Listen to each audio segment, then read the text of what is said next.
Antoine Laurent leva les yeux de son ordinateur portable, intrigué par une voix frêle. Devant lui se tenait une fillette d'Aix en grave peine 6 ans. Elle avait une petite robe rose élimée, les cheveux attachés à la hâte, et dans ses mains fripées, quelques billets froissés et de la monnaie. « Pardon » demanda-t-il, croyant avoir mal entendu.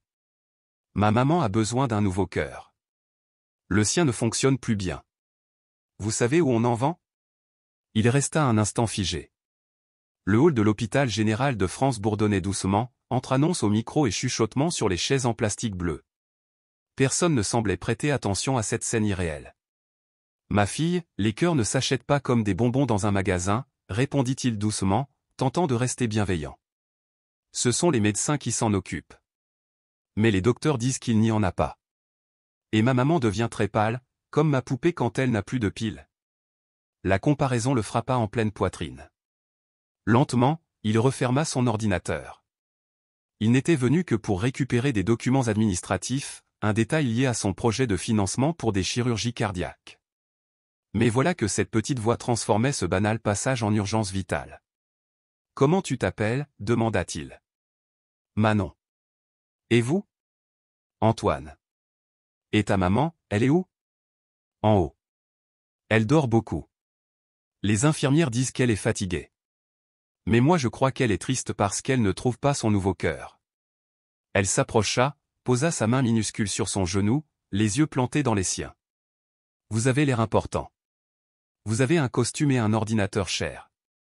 Vous devez savoir où on vend des vrais cœurs, non? Ce n'est pas si simple, ma petite? S'il vous plaît, j'ai de l'argent. Regardez. » Elle ouvrit son poing, une poignée de pièces, quelques billets abîmés. « J'ai 400. Ma grand-mère me les a donnés pour les urgences. Et ça, c'en est une. » Antoine sentit quelque chose se serrer dans son ventre. Une boule, de chagrin, de colère, d'impuissance. Cet enfant le regardait avec une foi désarmante, comme s'il pouvait déplacer des montagnes. « Et ton papa, Manon, où est-il » Elle haussa les épaules. « J'ai pas de papa. J'ai juste ma maman et ma grand-mère. Mais mamie est restée à Publa pour s'occuper de mon oncle malade. Alors je suis toute seule ici. » « Toute seule ? Et qui s'occupe de toi ? » ?»« Moi-même. Je sais prendre le métro et acheter à manger. Je suis pas un bébé. » Il resta sans voix. Une fillette de 6 ans se déplaçait seule dans la ville, avec 400 €, pour tenter de sauver sa mère. « Monsieur Antoine, vous allez m'aider ou pas ? Parce que si vous savez pas, je dois chercher quelqu'un d'autre. »« Attends, ne pars pas. » Mais elle avait déjà glissé son argent dans un petit sac en plastique et se dirigeait vers les ascenseurs. Antoine la suivit sans réfléchir. La détermination de cet enfant l'avait profondément bouleversé. Ils montèrent en silence jusqu'au 5e étage. Manon avançait dans les couloirs comme chez elle, saluant certaines infirmières qui la connaissaient visiblement déjà. « C'est là » dit-elle en s'arrêtant devant une chambre. « C'est ma maman. Celle du lit numéro 3. Vous la voyez ?» Antoine jeta un regard à travers la vitre. Son monde vacilla. C'était Claire Moreau. Il reconnut son visage immédiatement, malgré la pâleur, malgré les tuyaux. Claire, celle qui avait travaillé pour lui quelques années plus tôt. Celle qui avait disparu du jour au lendemain, sans prévenir. « Ta maman s'appelle Claire ?» murmura-t-il, la gorge nouée. « Oui. Vous la connaissez ?» Il ne répondit pas. Son regard allait de Claire à Manon. Le nez, les yeux sombres, cette façon de froncer les sourcils quand elle se concentrait. La ressemblance était trop frappante. « Monsieur ? Vous êtes tout pâle. Ça va ? » Oui, ça va, mentit-il. « Dis-moi, Manon, tu as exactement quel âge ? » 6 ans. J'aurai 7 ans en octobre. Le calcul s'imposa à lui. 7 ans. Claire avait quitté l'entreprise il y avait 6 ans. Tout collait. Et cette coïncidence lui glaça le sang. « Ta maman ne t'a jamais parlé de ton papa ? » Parfois. Elle dit que c'était un homme très occupé. Qu'il avait des choses plus importantes à faire que de s'occuper de nous. Ces mots le transpercèrent. Antoine s'adossa au mur, les jambes soudain lourdes. Il tentait de reprendre son souffle, de comprendre. Monsieur Antoine, vous allez vraiment m'aider pour le cœur de ma maman? Il la regarda, cette petite fille peut être née de lui, cette femme peut être abandonnée par erreur, ou par lâcheté, il ne savait plus. Oui, dit-il enfin. Je vais t'aider. Et pour la première fois depuis des années, Antoine Laurent ne savait absolument pas ce que cette promesse allait lui coûter. Il ne dormit pas cette nuit-là. Resté au bureau jusqu'à 3 heures du matin, il fouilla frénétiquement ses anciens dossiers, cherchant tout ce qui pouvait concerner Claire Moreau. Il retrouva sa fiche, embauchée comme secrétaire temporaire en mars 2018, démission en juillet. 4 mois. Mais Antoine se souvenait d'une autre vérité. À l'époque, sa secrétaire Laetitia lui avait dit que Claire n'était jamais revenue après un week-end, jugé instable. Et lui, occupé par l'expansion de son entreprise, n'avait pas posé de questions. En revoyant la photo de Claire dans le dossier, les souvenirs l'assaillirent. Elle avait 22 ans, vive, perspicace. Quelque chose en elle l'avait attiré. Ils avaient travaillé tard, souvent seuls. Une chose en entraînant une autre. La dernière semaine de juillet, Claire était nerveuse, perturbée. Elle avait essayé de lui parler, plusieurs fois. Mais lui, pressé, lui avait répondu « On verra plus tard ». Plus tard n'était jamais venu. Le téléphone sonna, le sortant de ses pensées. « Allô? Monsieur Laurent? C'est Manon. Vous vous souvenez de moi? » Il se redressa. « Manon? Comment tu as eu mon numéro? » Je l'ai demandé à l'infirmière Patricia. Elle connaît plein de gens importants ici. Je lui ai dit que vous alliez m'aider. Tu es où là, maintenant? À la cafétéria. J'ai déjà pris mon petit déjeuner. J'ai acheté un jus et des chilaquiles avec ce qu'il me restait. Tu as dormi ici? Oui. Dans la salle d'attente du 5e.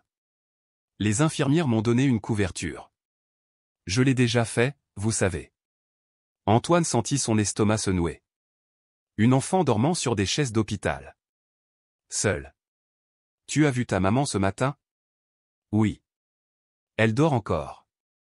Mais la docteure Elodie dit qu'elle a ouvert les yeux un petit moment hier soir. C'est une bonne nouvelle. J'arrive tout de suite. Vous avez trouvé un cœur? Pas encore. Mais je vais parler au médecin. Il raccrocha, puis composa un autre numéro. Docteur Michel? C'est Antoine Laurent. J'ai besoin d'un service très personnel et très discret. 30 minutes plus tard, Antoine était à l'hôpital, un sac de petit déjeuner à la main, et un rendez-vous avec la cardiologue, la docteure Elodie Dubois. L'état de Madame Moreau est critique, expliqua-t-elle. Cardiomyopathie dilatée terminale. Elle a un besoin urgent d'une greffe. Elle est sur la liste d'attente, son groupe sanguin est commun, mais son système immunitaire est très réactif. À quel point c'est urgent? Demanda Antoine. Quelques semaines. 1 mois si nous avons de la chance. Et si aucun cœur n'est trouvé? Elle ne répondit pas. Son silence était éloquent. Vous la connaissiez personnellement? Demanda la docteure, intriguée par son insistance. Oui. Elle a travaillé pour moi, il y a longtemps. Et je me sens responsable. Mais en son fort intérieur, Antoine savait que ce mot ne suffisait plus. Ce qu'il ressentait, c'était peut-être plus grand. Plus ancien. Peut-être un début de rédemption. Vous êtes complètement idiot, docteur? Y a-t-il autre chose? Oui. La petite Manon n'a aucun proche disponible. Si quelque chose arrivait à sa mère. Antoine hocha la tête, son visage fermé par l'émotion. Je comprends. Je suis prêt à prendre en charge tous les frais médicaux. Tout ce qu'il faudra. Après cette réunion qui avait laissé un goût d'urgence dans l'air, Antoine retourna dans la chambre de Claire. La lumière tamisée enveloppait la pièce d'un silence presque sacré. Manon, la petite fille aux yeux trop grands et à la robe fanée, s'était installée sur une chaise à côté du lit. Dans ses mains, un livre de contes. Sa voix résonnait doucement, comme une prière. Et alors, le prince dit à la princesse que tout irait bien, parce qu'il allait trouver un moyen de la sauver. Antoine resta figé dans l'embrasure de la porte. Claire, branchée à plusieurs moniteurs, paraissait si fragile, si lointaine. Et pourtant, il y avait dans son visage quelque chose d'étrangement familier. Une force silencieuse, la même qu'il voyait chez Manon. « Maman, monsieur Antoine est venu te voir » dit la fillette sans se retourner. C'est lui qui va te trouver un nouveau cœur. Il s'approcha, doucement, le cœur battant. Bonjour, Claire, murmura-t-il. Pas de réponse. Mais il lui sembla que les paupières de Claire frémissaient, imperceptiblement. Tu sais ce qui est bizarre? Lança soudain Manon. Hier, quand j'ai dit ton nom à ma maman, juste avant qu'elle s'endorme, elle a pleuré. Mais ce n'était pas des larmes de tristesse. C'était autre chose. Antoine sentit sa gorge se nouer. Elle me connaît, n'est-ce pas? Je crois que oui. Et je crois que toi aussi, tu la connaissais, avant, pas vrai? Elle le fixait avec des yeux d'une lucidité déconcertante. Antoine s'assit lentement sur la chaise à côté d'elle. Il enfouit son visage dans ses mains. Oui, Manon. Je la connaissais. C'était, plus ou moins ma petite amie, il y a longtemps. Et c'est pour ça que tu es parti? Je ne sais pas. C'est ce que j'essaie de comprendre. Manon hocha la tête, comme si cette réponse suffisait. Pour l'instant. Monsieur Antoine, vous avez des enfants? La question le frappa de plein fouet. Il resta muet quelques secondes. Pas que je sache. C'est triste. Les papas, c'est important. Même s'ils ne sont pas toujours là. Antoine sentit un frisson lui parcourir l'échine. Tout, chez Manon, devenait familier. Sa manière de se mordre la lèvre quand elle réfléchissait. La petite fossette qui apparaissait sur sa joue gauche quand elle souriait. Claire avait la même? Manon, est-ce que je peux te poser une question, un peu personnelle? Bien sûr. C'est quand ton anniversaire? Le 15 octobre 2018. Le souffle d'Antoine se coupa. Claire avait quitté l'entreprise en juillet 2018. Si elle était déjà enceinte à l'époque. Monsieur Antoine, vous avez l'air bizarre, encore une fois. Ça va, je t'assure. J'ai juste besoin de passer quelques appels. Cet après-midi-là, Antoine se rendit au laboratoire pour rencontrer le docteur Michel. Un test ADN avait été réalisé. Il ne savait pas s'il voulait vraiment en connaître le résultat. Mais il devait savoir. Pour la première fois de sa vie, il avait peur de ce que l'avenir pourrait lui révéler. Les résultats sont formels, Antoine. C'est ta fille. Le docteur Michel lui tendit une enveloppe avec gravité. Antoine la prit avec des mains tremblantes, même s'il connaissait déjà la vérité. Cela faisait 3 jours qu'il observait Manon, chacune de ses mimiques, chacun de ses gestes. Elle était lui. 99,9% de probabilité de paternité, lut-il à voix haute. Qu'est-ce que tu vas faire maintenant? Antoine replia les papiers et les glissa dans la poche de sa veste. Je ne sais pas. C'était sans doute la réponse la plus honnête qu'il ait donnée depuis des semaines. Il ne savait pas comment affronter Claire. Il ne savait pas comment dire à Manon qu'il était son père. Il ne savait même pas s'il en avait le droit, après avoir ignoré sa fille pendant si longues années. Quand il revint à l'hôpital ce soir-là, le couloir était plongé dans une demi-obscurité. Il y trouva Manon, marchant nerveusement de long en large, une feuille de papier serrée entre les mains. « Qu'est-ce que tu fais, ma chérie ?» J'écris une lettre. D'adieu. Ou au directeur de l'hôpital. Je ne sais pas encore à qui l'envoyer. Elle lui montra la feuille. L'écriture enfantine, irrégulière, témoignait de son sérieux bouleversant. Cher Dieu ou monsieur le directeur de l'hôpital. Ma maman a besoin d'un nouveau cœur très vite. Les docteurs disent que le sien ne marche plus et qu'elle peut mourir. Je ne veux pas rester toute seule. J'ai économisé 400 et je peux travailler à nettoyer ou autre chose. S'il vous plaît, aidez-moi à sauver ma maman. Sincèrement? Manon Moreau, 6 ans. Antoine sentit une fissure profonde s'ouvrir en lui. Il prit la main de la fillette et la tira doucement vers les sièges du couloir. La docteure Élodie t'a expliqué ce qui arrive à ta maman. Oui. Son cœur est très fatigué. Il lui en faut un nouveau. Comme quand mon vélo était cassé, et qu'on devait changer les pneus. C'est un peu ça, oui. Mais, trouver un nouveau cœur, c'est plus compliqué que de changer des pneus. Pourquoi? Parce que les cœurs viennent de personnes qui n'en ont plus besoin. Et ça n'arrive pas tous les jours. Et il faut que ce cœur soit parfait pour elle. Exactement à sa taille, on va dire? Et si personne n'apparaît? Antoine ne put répondre. Il passa juste un bras autour des épaules frêles de l'enfant. On va trouver une solution. Je te le promets. Comment peux-tu en être sûr? Il inspira profondément. Parce que maintenant, je sais quelque chose que j'ignorais avant. Il la regarda dans les yeux. Je sais que ta maman et moi, on se connaissait très bien, il y a des années. Et je sais aussi que j'ai une raison très importante de vous aider, elle et toi. Quelle raison? Je ne peux pas encore te le dire. Mais tu comprendras bientôt. Ce soir-là, Antoine resta jusqu'à tard. Il attendit, immobile, que Claire revienne à elle. Les médecins avaient dit qu'elle passait par des phases de semi-conscience. Elle ne pouvait pas encore parler, intubée, mais elle entendait peut-être. Vers 23 heures, ses paupières battirent faiblement. Elle ouvrit les yeux. Déconcertée, elle regarda autour d'elle. Et puis ses yeux croisèrent ceux d'Antoine. Et soudain, elle pleura. Il s'approcha du lit, la gorge serrée. « Bonjour, Claire. » Elle essaya de parler, mais le respirateur l'en empêchait. Alors elle bougea lentement la main. Antoine la prit entre les siennes. « Manon va bien. Elle dort dans la salle d'attente. C'est une petite fille très courageuse. » Claire serra ses doigts. Elle voulait dire quelque chose. « Je sais ce que tu veux me dire, et je crois que je connais la vérité. » Les yeux de Claire s'agrandirent.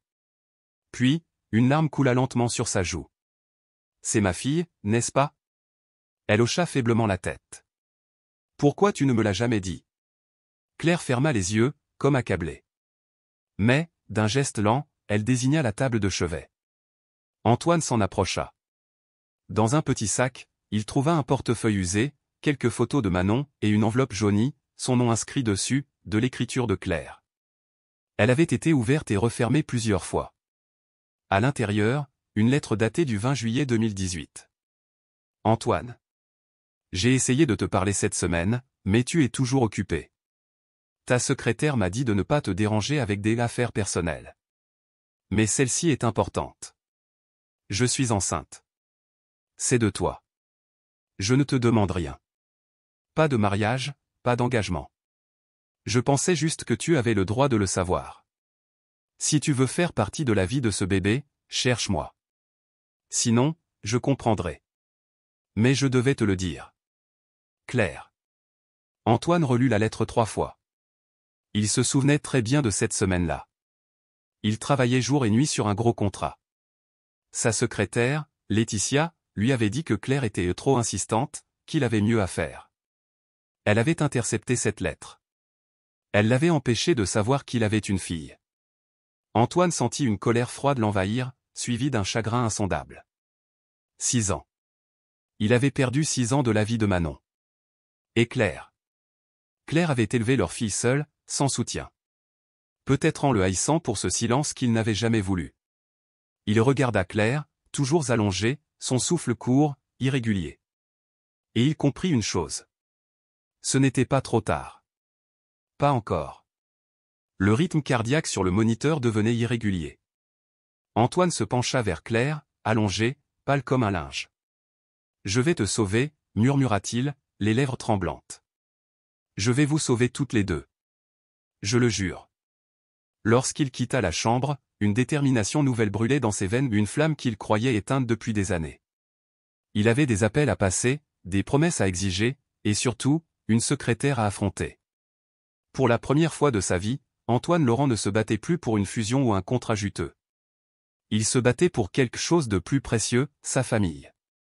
À 7 heures du matin, il fit irruption dans son propre bureau, le regard cerné de fatigue, la lettre de Claire, froissée, serrée dans sa main.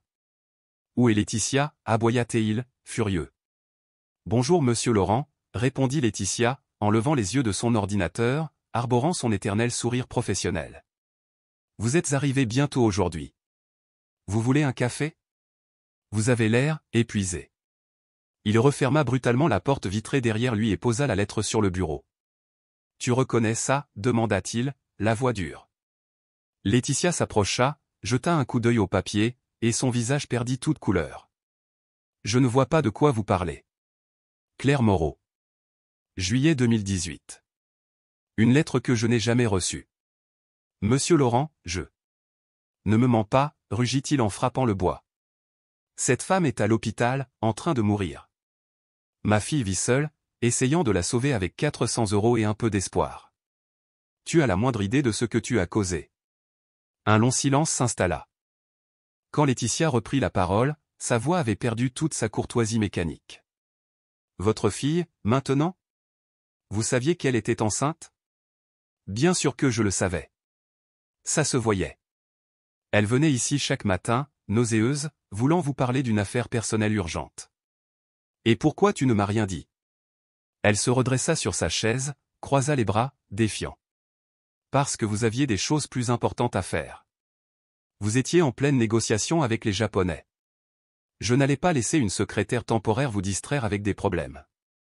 Ces problèmes, comme tu dis, étaient mon enfant.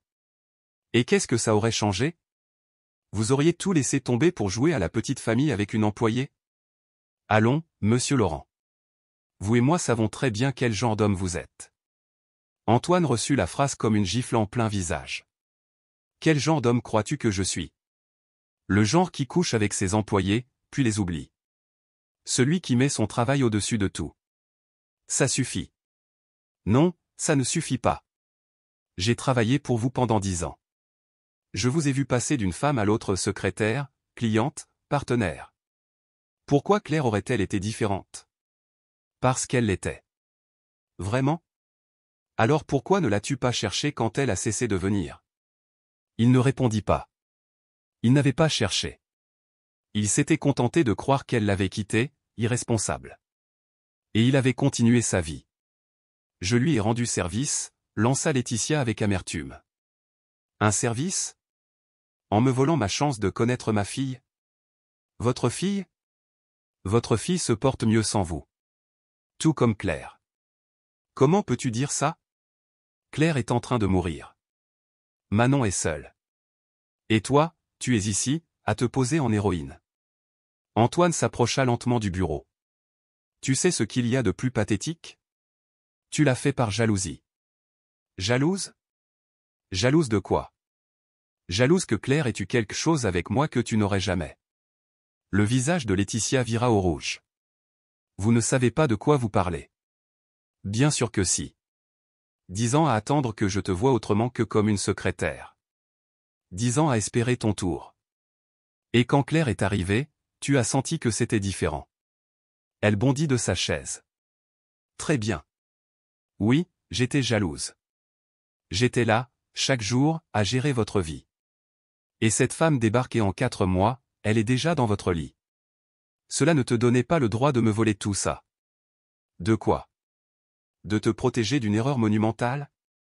Tu allais l'épouser par obligation. Tu allais être misérable. Et tu m'aurais blâmé. Ce n'était pas à toi d'en décider. Trop tard. Et regarde où on en est maintenant. Elle est mourante.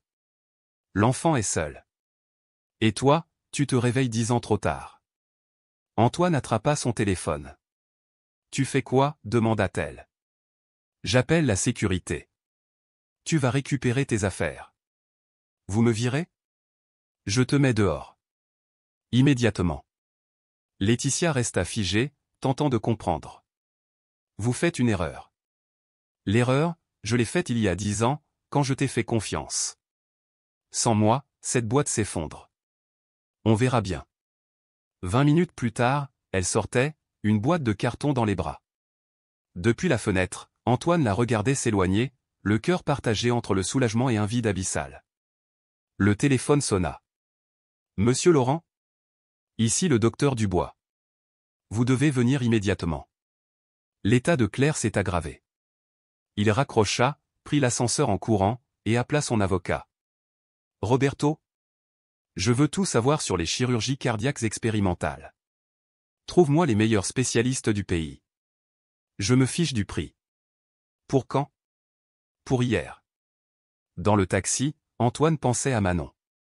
Elle devait être à l'hôpital, peut-être en train d'écrire une nouvelle lettre à Dieu. Il pensait à Claire, se battant pour sa vie, croyant qu'il l'avait abandonnée. Il ne pouvait plus réparer le passé. Mais peut-être avait-il encore le pouvoir de changer ce qui allait suivre. Quand il arriva au 5e étage, des médecins entouraient le lit de Claire. Manon, pétrifiée, regardait la scène depuis un coin de la pièce. Que se passe-t-il demanda-t-il. Son cœur lâche plus vite que prévu, répondit le docteur. Elle est sur la liste d'urgence, mais les chances de trouver un cœur compatible dans les heures à venir sont très faibles. Antoine serra les poings. Et les autres options? Une chirurgie expérimentale, testée à Lyon. Un dispositif d'assistance ventriculaire. Cela pourrait la maintenir en vie en attendant la greffe. C'est risqué? Très. Mais sans ça. Elle n'acheva pas. Elle n'avait pas besoin. Combien de temps avons-nous pour décider? Quelques heures. Peut-être moins. Antoine s'agenouilla devant Manon. Tu as compris ce que la docteure a dit? Oui. Que maman va mourir. Mais aussi qu'il y a une opération, un truc qui peut réparer son cœur. C'est dangereux. Manon réfléchit. Plus dangereux que mourir? La question le frappa en plein cœur. À 6 ans, cet enfant comprenait mieux que lui la gravité du moment. Non, ma fille. Ce n'est pas plus dangereux. Alors il faut le faire. Je dois d'abord en parler à ta maman. La docteure dit qu'elle pourrait se réveiller quelques minutes. Une demi-heure plus tard, Claire ouvrit les yeux. Elle était faible, pâle, mais consciente. Les médecins avaient retiré brièvement le respirateur. « Bonjour », murmura-t-elle. « Bonjour, comment tu te sens ?» Comme si un camion m'avait roulé dessus. Antoine sourit malgré lui. C'était bien elle, Claire. Sarcastique même dans la douleur. « Claire, il faut qu'on parle. » Je sais. Manon m'a dit que tu savais tout. Pourquoi tu n'as pas insisté? Pourquoi tu n'es pas revenu me chercher? Je l'ai fait. Ta secrétaire m'a dit que tu étais trop occupé pour les problèmes des employés. Que si je voulais de l'argent, je devais prendre un avocat. Antoine sentit sa gorge se nouer. Je n'ai jamais dit ça. Je sais. Claire ferma les yeux un instant, puis les rouvrit. Mais elle y croyait. Et moi aussi. Souhaitez-vous que je poursuive ce récit jusqu'à sa conclusion émotionnelle complète, greffe, résolution finale, lien restauré? À ce moment précis, je l'ai cru. Claire, pardonne-moi. Si j'avais su. Qu'est-ce que tu aurais fait? L'interrompit-elle d'une voix calme mais chargée de douleur. Tu m'aurais épousé par obligation? Tu aurais été heureux? Antoine resta silencieux. Les mots semblaient s'accrocher à sa gorge comme s'il refusait de sortir. Peut-être qu'il n'aurait pas été heureux, peut-être que tout aurait été compliqué. Mais il aurait essayé. Il aurait été un bon père. Et c'était tout ce qui comptait, désormais. Il y a une opération expérimentale à Lyon. C'est risqué, mais... Antoine, regarde-moi, souffla Claire, le coupant doucement. Il s'approcha d'elle, son regard plongé dans le sien. Ne me fais pas de promesses que tu ne pourras pas tenir. Pas maintenant. De quoi tu parles? Ne me dis pas que tout ira bien. Ne me dis pas qu'on va être une famille heureuse. Ne me dis pas que tu m'aimes, parce qu'on sait tous les deux que ce n'est pas vrai. Claire détourna le regard vers le plafond, luttant pour contenir une larme. Dis-moi juste une chose. Si je ne m'en sors pas, est-ce que tu vas t'occuper de Manon? Est-ce que tu prendras soin d'elle? Tu vas t'en sortir. Réponds-moi. Il posa une main sur son bras. Oui. Je vais m'occuper d'elle. Comme si elle était la chose la plus précieuse au monde, même si ça signifie tout changer dans ma vie. Ma vie, elle, a déjà complètement changé, murmura Claire, esquissant un faible sourire. Alors très bien. Fais-le. L'opération est sûre. J'ai 6 années de raison d'y croire. À ce moment-là, une petite voix traversa la pièce. Maman, tu vas mourir? C'était Manon, qui s'approchait doucement du lit, ses grands yeux brillants d'inquiétude. Je ne sais pas, mon trésor, répondit Claire doucement. Mais je vais me battre de toutes mes forces pour rester avec toi. Et si tu n'y arrives pas? Claire lui caressa la joue. Alors monsieur Antoine prendra soin de toi. Manon regarda Antoine, le jaugeant avec une gravité bouleversante pour une enfant de 6 ans. Vous allez vraiment prendre soin de moi? Oui, promit Antoine. Même si je suis embêtante parfois? Surtout si tu es embêtante parfois. Et vous me lirez des histoires avant de dormir? Toutes celles que tu voudras. Et vous viendrez aux réunions de l'école? À toutes. Et vous ne partirez pas, même si vous avez beaucoup de travail? Cette dernière question le frappa comme un coup de tonnerre. Elle n'était pas anodine. Elle révélait un vécu. Antoine comprit à cet instant que Manon avait déjà vu des adultes partir. Elle savait ce que c'était, l'abandon. Je ne partirai pas, dit-il avec gravité. Je te le promets. Manon acquiesça, satisfaite. Très bien. Alors maman peut se faire opérer. 3 heures plus tard, Antoine avait tout organisé. Un avion sanitaire les attendait. L'équipe médicale spécialisée à Lyon avait donné son feu vert pour l'intervention expérimentale. Son assistante avait annulé toutes ses réunions des jours suivants. Alors qu'on préparait Claire pour le transfert, le docteur Dubois s'approcha d'Antoine. « Il y a quelque chose que vous devez savoir. La petite m'a demandé de vous remettre ceci. » Elle tendit une feuille pliée. Antoine l'ouvrit. « Cher papa. Parce que je sais déjà que tu es mon papa, même si tu ne me l'as pas encore dit. Merci d'aider ma maman. J'espère qu'elle ne va pas mourir, mais si elle meurt, ne sois pas triste. Elle m'a dit que les papas arrivent parfois en retard, mais que ça ne veut pas dire qu'ils ne sont pas de bons papas. Je vais t'apprendre à être papa si tu ne sais pas comment faire. Avec amour. Ta fille, Manon. PS, tu peux m'acheter une glace après l'opération? Antoine dut s'asseoir. Ses jambes ne le portaient plus. Une chaleur étrange l'envahit, une douleur douce et brutale à la fois. Manon s'approcha en silence. Tu as lu ma lettre? Oui, ma fille. C'est bon si je t'appelle papa?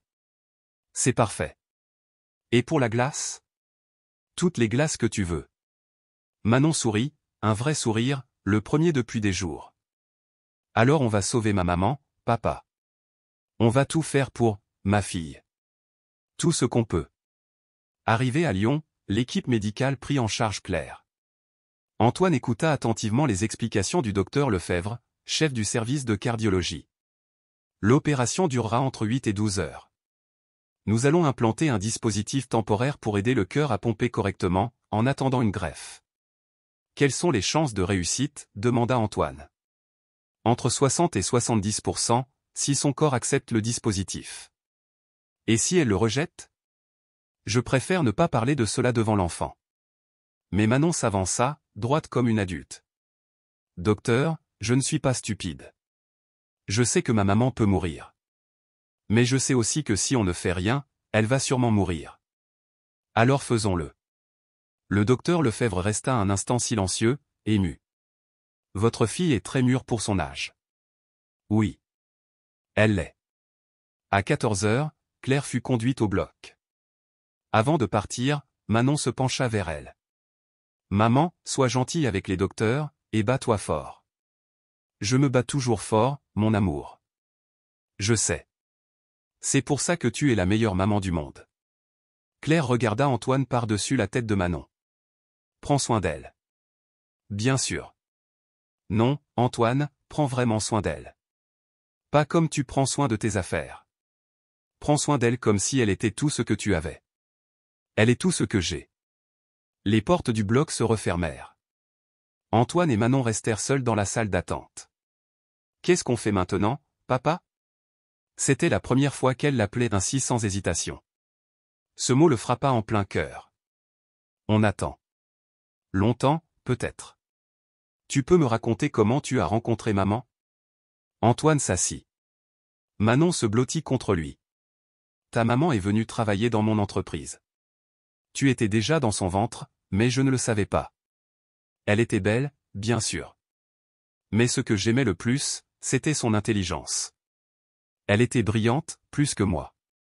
Vous êtes tombé amoureux vite? Oui, je crois. Mais j'étais très bête à l'époque. Pourquoi? Parce que je pensais que le travail était la chose la plus importante au monde. Je ne comprenais pas qu'il y a des choses bien plus importantes. Comme quoi? Comme la famille. Comme prendre soin des gens qu'on aime. Elle resta silencieuse un instant. Tu m'aimes? Antoine la regarda. Cet enfant arrivait dans sa vie il y a à peine quelques jours. Cette petite fille qui lui ressemblait tant. Oui, je t'aime. Même si tu viens juste de me connaître? Je t'ai connu toute ma vie. Je ne le savais juste pas encore. C'est joli, ça, dit-elle avant de s'endormir sur son épaule. Les heures passèrent. Antoine ne bougea pas, de peur de la réveiller. De temps en temps, une infirmière sortait du bloc, mais ce n'était jamais pour Claire. À 20 heures, Manon se réveilla. Maman est sortie? Pas encore, ma fille. Tu as faim?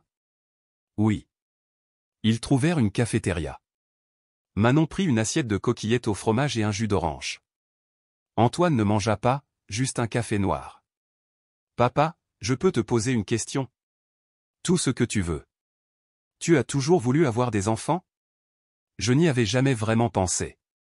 J'étais trop pris par le travail. Et maintenant? Il la regarda, les yeux brillants. Maintenant que je t'ai, je pense que j'ai perdu mon temps toutes ces années. Tu n'as pas perdu ton temps. Tu m'attendais. La sagesse de cet enfant l'ébranlait chaque fois un peu plus.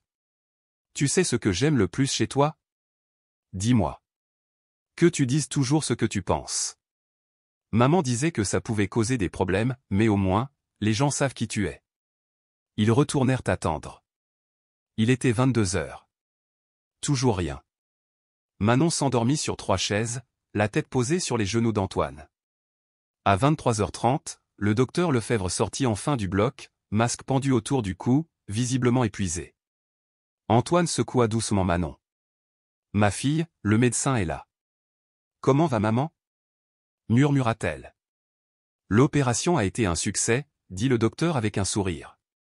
Le dispositif fonctionne, et son cœur réagit bien. Ça veut dire qu'elle va guérir? Ça veut dire qu'elle va vivre. En attendant un cœur pour la greffe. Et on a combien de temps? Des mois, peut-être un an ou plus, si tout va bien. Antoine sentit enfin l'air entrer dans ses poumons. Il pouvait respirer. Manon bondit sur ses pieds. On a réussi, papa. On a sauvé maman. Il l'enlaça. Pour la première fois de sa vie, Antoine Laurent savait exactement ce qu'il voulait faire du reste de son existence. Être un père. Et ne jamais plus arriver en retard. Il l'enlaça avec une force tremblante, les yeux embués. On a réussi, papa. On a sauvé maman. Antoine serra sa fille contre lui, sentant son cœur battre plus fort qu'il ne l'avait fait depuis des années. Il reste encore beaucoup de chemin, ma chérie. Mais elle ne va plus mourir demain. Hein, papa? Elle ne va plus mourir demain. Le médecin s'approcha, souriant doucement. Vous pourrez la voir dans quelques heures, dès qu'elle se réveillera de l'anesthésie. Cette nuit-là, Antoine et Manon dormirent dans des fauteuils inconfortables à l'hôpital. Il retira sa veste pour couvrir sa fille et resta éveillé à la contempler. Pour la première fois depuis très longtemps, Antoine Laurent ne pensa ni à ses investissements, ni à ses réunions, ni à ses parts de marché. Tout son être était tourné vers cette petite fille qui était devenue sa fille, et vers cette femme, à l'étage supérieur, qui luttait pour vivre. Et c'est là, dans ce silence nocturne troublé par le souffle mécanique des respirateurs, qu'il comprit qu'il avait enfin trouvé ce qu'il cherchait depuis toujours, sans même le savoir, une famille. Je ne peux pas marcher 10 mètres sans être à bout de souffle, murmura Claire, assise au bord de son lit, peinant à enfiler ses chaussons. 3 semaines s'étaient écoulées depuis la greffe. L'appareil implanté dans sa poitrine fonctionnait à merveille, mais la convalescence était plus lente que prévu. Les médecins ont dit que c'était normal, lui rappela Antoine, installé près de la fenêtre. Ton corps a besoin de temps pour s'adapter. Mon corps a besoin d'un vrai cœur, pas d'un morceau de métal. Manon entra alors en courant, brandissant un sac en papier. Maman. J'ai apporté des gelées à la fraise de la cafétéria, comme tu les aimes. Merci, mon amour. Viens ici. La fillette grimpa doucement sur le lit, faisant bien attention à ne pas tirer sur les fils et câbles branchés à la poitrine de sa mère. Tu te sens mieux? Un peu plus chaque jour. Le kiné a dit que tu dois marcher plus, dit Manon avec le sérieux d'un médecin. Je peux t'accompagner. D'accord, mais laisse-moi manger ma gelée d'abord. Depuis cette chaise, Antoine les regardait. En 3 semaines, il avait réorganisé toute sa vie. Il avait temporairement confié la direction de son entreprise à son frère cadet, s'était installé dans un hôtel à proximité de l'hôpital, et chaque matin, il partageait le petit déjeuner avec Manon avant de l'accompagner à l'école provisoire de l'hôpital. Papa, tu viens marcher avec nous, demanda Manon. Si ta maman est d'accord. Claire leva les yeux vers lui. Depuis son réveil, ils avaient parlé, certes, mais uniquement de sujets pratiques, des médicaments, des horaires de kiné, des démarches administratives. Jamais de ce qu'ils avaient été. Ni de ce qu'ils pourraient redevenir. D'accord, mais on va doucement, dit-elle. Ils sortirent tous les trois dans le jardin. Claire avançait lentement, appuyée sur une canne, s'arrêtant tous les quelques mètres pour reprendre son souffle. Manon marchait à ses côtés, bavarde comme un pinson. Tu sais ce que la maîtresse m'a demandé aujourd'hui? Quoi donc? Si toi et papa, vous alliez vous marier quand tu sortiras de l'hôpital. Claire s'arrêta net. Et, qu'est-ce que tu as répondu?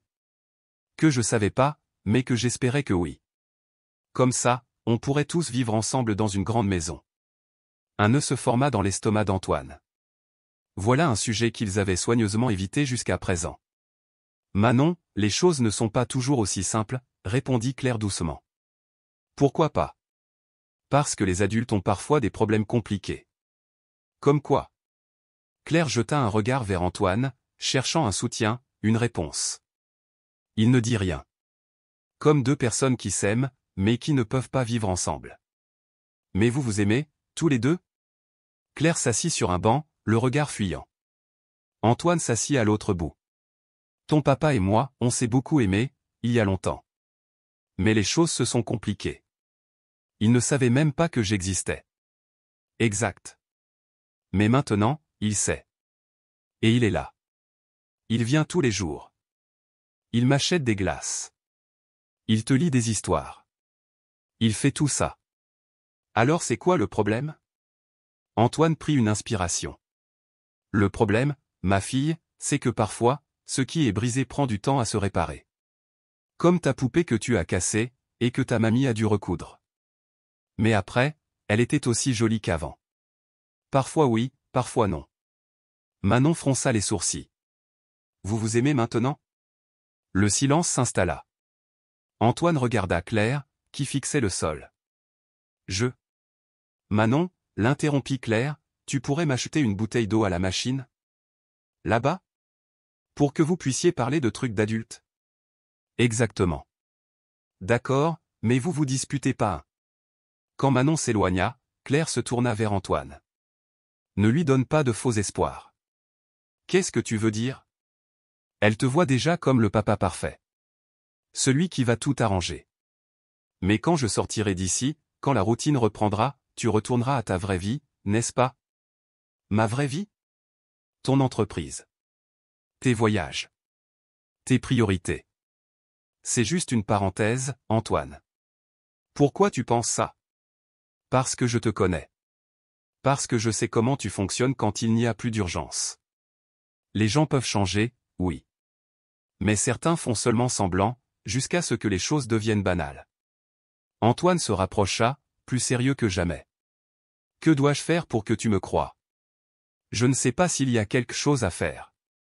Mais surtout, ne me dis pas que tu m'aimes. Ne me promets pas que tout sera différent. Dis-moi juste que tu vas rester. Rester? Reste quand ce sera banal. Quand ce sera difficile. Quand Manon fera des caprices, quand je serai de mauvaise humeur, quand la vie ne sera plus une urgence dramatique mais juste, normale et compliquée. Et si je reste? Alors, peut-être qu'on aura une chance. Manon revint en courant avec la bouteille d'eau. Vous avez fini de parler de vos trucs d'adultes? Oui, ma chérie, dit Antoine. On a fini. Et vous allez vous marier? D'abord, ta maman doit guérir complètement. Ensuite, on verra. Manon soupira, d'un air dramatique.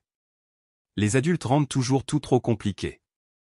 Ce soir-là, pendant que Manon faisait ses devoirs sur la petite table pliante de la chambre d'hôpital, Antoine repensait aux paroles de Claire. Elle avait raison. Être un héros pendant la tempête, c'était facile. Le défi, c'était d'être un bon père, un vrai compagnon, au quotidien. Et pour la première fois de sa vie, il avait envie d'essayer. Papa, pourquoi t'as acheté des céréales dinosaures? T'aimes pas les trucs sucrés? Antoine baissa les yeux. Dans son caddie, une boîte de céréales en forme de dinosaure, des yaourts à la fraise, des cookies aux pépites de chocolat, et du jus de pomme. Parce que maintenant, je vis avec une petite fille de 6 ans qui pense que les céréales normales ont le goût du carton. 2 mois s'étaient écoulés depuis la sortie de Claire de l'hôpital. Antoine avait acheté une maison dans un quartier calme, avec 3 chambres et un petit jardin. Officiellement, Claire et Manon y vivaient, temporairement, le temps de se remettre complètement. En vérité, ils étaient devenus une famille étrange, mais fonctionnelle. « Tu sais faire des tresses maintenant ?» demanda Manon dans le rayon des bonbons. « Plus ou moins. Hier, elles étaient un peu de travers, mais ta maman dit que je progresse. » « C'est vrai. La semaine dernière, on aurait dit que j'avais perdu un combat contre un mixeur. » Antoine éclata de rire. Les débuts avaient été chaotiques. Il avait même essayé d'engager une nounou. Mais Manon avait tant pleuré qu'il avait dû la renvoyer. « Je veux que ce soit toi qui t'occupes de moi », elle avait dit. Les vrais papas ne paient pas quelqu'un d'autre pour faire les choses de papa. Alors Antoine avait appris à préparer autre chose que du pain grillé, à corriger les devoirs de maths de CP, à lire des histoires avec des voix rigolotes. Et chaque matin, il se réveillait avec cette même pensée dans le cœur. Il ne voulait plus partir. Il voulait rester.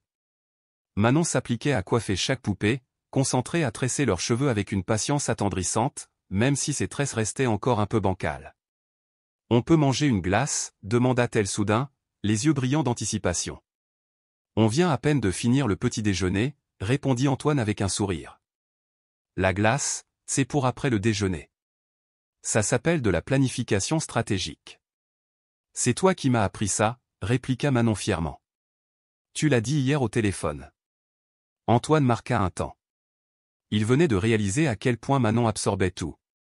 Chacun de ses mots, chacune de ses expressions, était enregistré, retenu, imité. Cette conscience soudaine lui glaça le dos, une responsabilité immense, belle et vertigineuse. D'accord, mais seulement 1 litre. 2 parfums? Bon. Et des cookies aussi. Et des fruits. Comme ça, ce sera sain. Tu négocies très bien. J'ai appris du meilleur, lança-t-elle avec un clin d'œil malicieux. Quand ils arrivèrent à la maison, Claire était dans le jardin, en train d'arroser les plantes qu'ils avaient achetées ensemble la semaine précédente. Elle allait mieux, un peu plus chaque jour. Ses joues avaient retrouvé leur éclat, et elle pouvait déjà marcher de longues minutes sans s'essouffler. « Comment se sont passées les courses ?» demanda-t-elle. « Papa m'a laissé acheter des céréales en forme de dinosaure. » cria Manon en courant vers la cuisine, les sacs à la main. « Des céréales de dinosaure ?» Claire haussa un sourcil. « Je ne pouvais pas dire non », soupira Antoine. « Elle m'a fait tout un exposé sur l'importance nutritionnelle des dinosaures au petit déjeuner. Elle te manipule. » « Je sais. Et le pire, c'est que ça marche. » Claire sourit. Un vrai sourire. Pas celui qu'elle s'efforçait de faire les premiers jours après sa sortie de l'hôpital, mais un de ceux qui surgissent naturellement, du fond du cœur. « Tu sais ce qui est étrange ?» dit-elle. « Quoi ?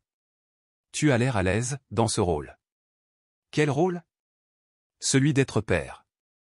D'être normal. Antoine s'assit sur une des chaises du jardin, le regard perdu dans la lumière dorée du matin.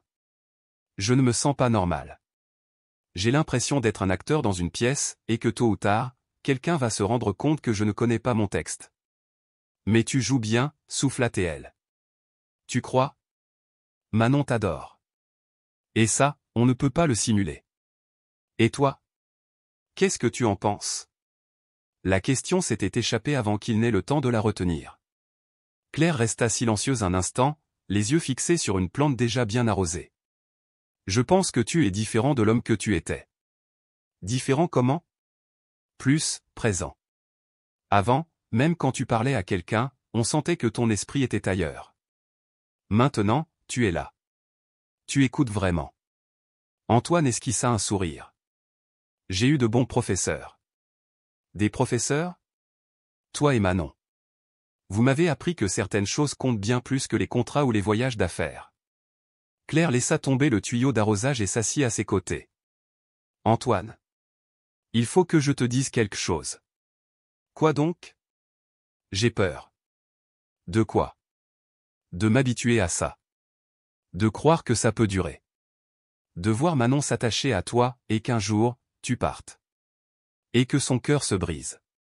Il posa sa main sur la sienne. Je ne partirai pas. C'est ce que tu dis maintenant. Mais ça fait des mois que tu ne vas au bureau que quelques heures. Tu ne t'ennuies pas de ta vie d'avant? Antoine réfléchit. Il y a des choses qui me manquent, oui. Conclure un gros contrat, voyager, sentir que je maîtrise mon emploi du temps. Tu vois? Tu y penses encore. Attends. J'ai dit que ça me manquait. Mais j'ai aussi compris que ce sont des plaisirs éphémères. Conclure un deal, c'est exaltant, puis, tu veux déjà le suivant.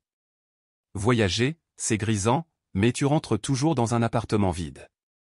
Et contrôler ton agenda, ça ne vaut rien si tu n'as personne avec qui partager ce temps. Claire le regarda longuement. Antoine désigna la maison, d'où s'échappait la voix de Manon chantonnant tout en rangeant les courses. Ça, murmura-t-il, ça me fait du bien. Tous les jours. Et même quand Manon pique une crise parce qu'elle ne veut pas mettre les chaussures que tu lui as achetées. Surtout pour ça. Même quand je suis de mauvaise humeur, que j'ai encore mal à la poitrine et que je suis vite fatigué. Surtout pour ça aussi. Et même quand on doit manger des céréales en forme de dinosaure parce qu'elle m'a convaincu que c'était une bonne idée. Bon, peut-être pas surtout pour ça. Ils éclatèrent de rire. Un rire vrai, limpide, partagé. Claire n'avait pas ri ainsi depuis des mois. Tu sais ce que j'aime le plus chez toi maintenant, dit-elle. Quoi donc? Tu n'as plus peur de dire des bêtises. J'en ai toujours dit. La seule différence, c'est qu'avant, je croyais qu'elles étaient brillantes. Papa. Maman, s'écria Manon en sortant de la maison. On peut faire des cookies. J'ai vu une recette à la télé, ça a l'air facile. Tu sais faire des biscuits, demanda Claire à Antoine. Aucune idée. Mais je suppose qu'on va apprendre. Et ça ne te dérange pas? Le bazar, la farine partout? Pas du tout. Claire s'approcha doucement et déposa un baiser tendre sur sa joue. Ça va, lui souffla-t-elle à l'oreille. Peut-être que tu as une chance. Et si le nouveau cœur ne dure pas longtemps? La question flotta doucement dans l'air tranquille d'un dimanche après-midi. Tous trois étaient assis sur un banc du parc, à l'ombre d'un grand chêne. Claire venait de rentrer de son rendez-vous médical. Les nouvelles étaient bonnes, l'appareil fonctionnait parfaitement, et son corps répondait bien au traitement. « Pourquoi tu me demandes ça, mon amour ?» murmura Claire en installant Manon entre elle et Antoine. « Parce que Camille, à l'école, dit que les machines finissent toujours par tomber en panne.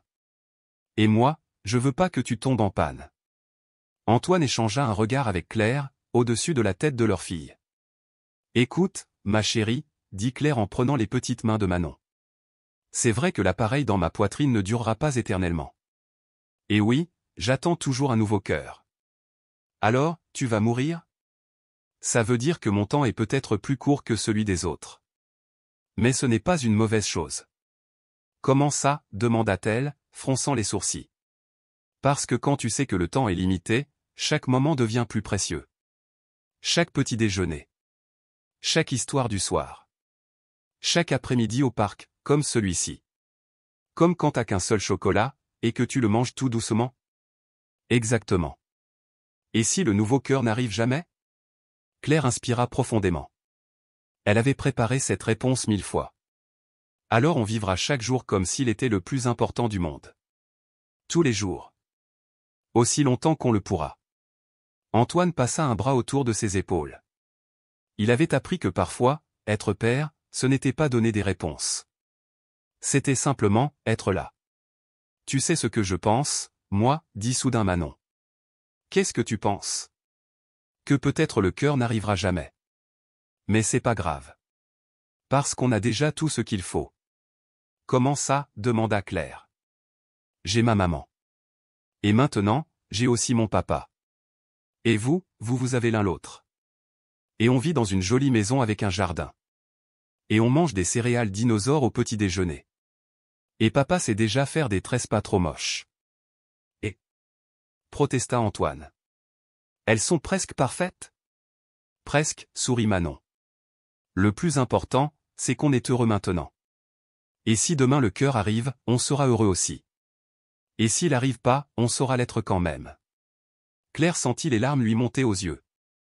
Quand est-ce que tu es devenu aussi sage? Quand j'ai compris que les fins heureuses, c'est pas quand tout va parfaitement. C'est quand on est ensemble pendant que les choses arrivent. Antoine se pencha, ému. Où as-tu appris ça? De vous deux. Maman m'a appris à être courageuse. Et toi, tu m'as appris que les papas peuvent arriver en retard, mais que quand ils arrivent vraiment, ils restent. Et toi, demanda Claire, la voix tremblante. Tu crois que tu nous as appris quelque chose, à nous? Oui. Je vous ai appris que l'amour, c'est pas combien de temps tu passes avec quelqu'un. C'est à quel point tu rends chaque moment précieux. Ils restèrent un long moment à observer le monde autour d'eux. Des enfants riaient, des parents poussaient des balançoires, des canards glissaient sur l'eau. Vous savez ce que je veux faire demain? Demanda Manon. Quoi? Dirent-ils en chœur. Petit déjeuner ensemble. Avec les céréales dinosaures. Papa m'emmène à l'école, mais à pied, doucement, pas en courant. Ensuite on refait des cookies, mais bon cette fois. Et le soir, on lit l'histoire de la princesse qui a sauvé le dragon. C'est tout? Non.